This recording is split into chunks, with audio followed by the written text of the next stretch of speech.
Prince Edward and Sophie, Duchess of Edinburgh visit Queen Elizabeth and Prince Philip's Malta home.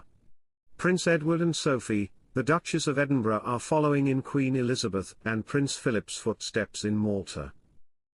The Duke and Duchess of Edinburgh are in Malta this week for a 4-day visit to commemorate the 60th anniversary of its independence and celebrate the country's shared heritage and continued collaboration with the United Kingdom.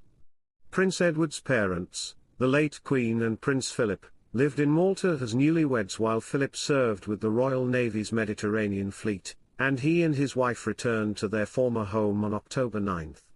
Then Princess Elizabeth and Prince Philip lived at Villa Guardamangia in Valletta from 1949 to 1951 during his service, an era which biographer Ben Pimlott has described as the most normal of her entire life, and then Private Secretary Mike Parker called a fabulous period. Hello viewers, please remember to subscribe and click on the notifications bell icon, so you will be notified whenever we upload new cookies about the British royal family. Prince Edward, 60, and Sophie, 59, became the first members of the royal family to return to Villa Guardamangia since 1951, The Telegraph reported, and tour the palazzo-style mansion being restored by the Maltese government. The Duke and Duchess of Edinburgh retraced his parents' footsteps throughout the villa and recreated an iconic snapshot of the future Queen and Prince Philip on the rooftop. They were accompanied on the tour by Elizabeth Pule, whose mother Jessie worked as a housekeeper at Villa Guardamangia when the royals lived there, and Edward said that the late Queen always remembered her. "Your mother was very popular," Prince Edward told Elizabeth. "I know that my mother spotted her in the crowds several times, while visiting Malta, she never forgot her." The Telegraph reported that the small crowd convened during Edward and Sophie's visit to the villa, some curious and holding phones, others eager to pay respects in some way to the late Queen. The tiny island of Malta was the only place Queen Elizabeth called home outside of the UK during her long life, and that fact is considered a point of pride among local people. The 6-bedroom, 3-bath home, which was originally rented by Prince Philip's beloved uncle, Lord Louis Mountbatten, eventually fell into disrepair.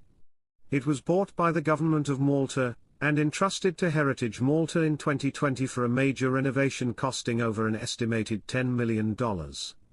Project plans said that the refurbished site will one day highlight Queen Elizabeth and Prince Philip's experience in Malta.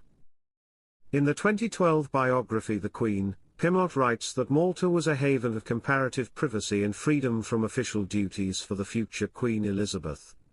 She relished in her role as a service wife, albeit one with a team of servants, while she left her 1-year-old son, the future King Charles, at the royal nursery and with his maternal grandparents, King George VI and the Queen Mother, back in Sandringham at Christmas time.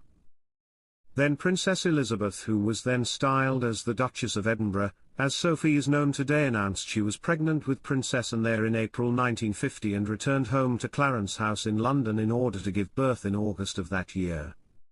Queen Elizabeth's life changed when she acceded to the throne at age 25 in 1952 upon the sudden death of her father, though Malta forever kept a special place in her heart. She travelled back several times in the years that followed and paid what proved to be her final visit in 2015 for the Commonwealth Heads of Government meeting. Prince Edward and Sophie were welcomed to Malta by President Miriam Spiteri de Bono on October 7, and other outings they have made so far include a wreath laying to honour lives lost in World War II, meeting with members of the Maltese UK Veterans Association and stop at the Duke of Edinburgh International Award's new local headquarters for Prince Edward. Duchess of Edinburgh and Prince Edward spotted abroad as couple ignore work ethics snub. The Duchess of Edinburgh and Prince Edward have been spotted abroad as the couple continue to ignore a royal snub. The Duke and Duchess of Edinburgh arrived in Malta on Monday for a brief 4-day royal tour to mark the 60th year of its independence. On arrival, Prince Edward, 60, and Sophie, 59, met with the President and the Prime Minister of Malta.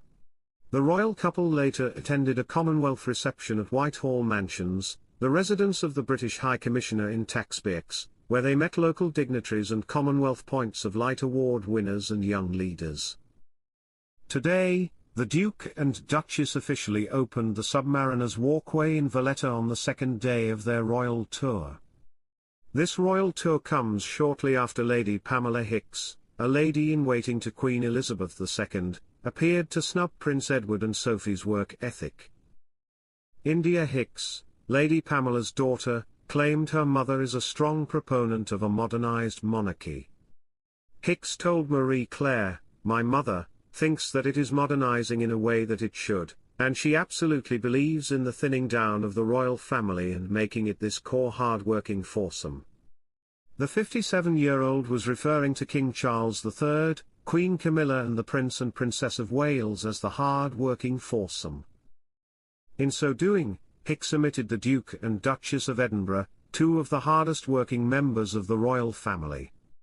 Prince Edward performed a whopping 297 engagements in 2023, finishing in third place behind Princess Anne and the King. Meanwhile, the number of royal engagements carried out by Sophie has more than doubled this month compared to the same time in 2023, as reported by The Times. Duchess Sophie is a true fashion icon in show-stopping Airdem dress that's recycled. The beautiful Duchess of Edinburgh looked stunning on Friday morning as she headed to the Picton Barracks in Bulford, Wiltshire. Braving the colder weather as she happily greeted troops, Sophie looked sensational dressed in the most wonderful coat-style dress by one of her favorite designer labels, Airdem. The mother of two teamed the style with nude high heels and wore her striking blonde hair tied back in a gentle updo. Many call the royal a style icon, and it's easy to see why. The mother of Lady Louise Windsor and James, Earl of Wessex, favours classic pieces that stand the test of time, but she still enjoys splashes of colour and bold prints without looking overpowering or outlandish. The royal also rewears items from years ago, and they still work today, the mark of a truly iconic outfit.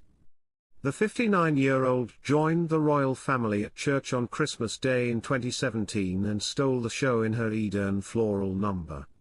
Fans adored the dazzling bold berry tone of the dress, and she really stood out as she joined Prince Harry and Meghan Markle, the Prince and Princess of Wales and King Charles, standing her own in the pretty creation. At the time, Sophie accessorized very similarly in high-heel pumps but in navy with a burgundy clutch bag and a subtle yet chic hat. Princess Eugenie even chose to wear a floral dress by the label when she announced the news she was engaged to Jack Brooksbank in 2018. Duchess Sophie surprises in gorgeous fitted leather trousers.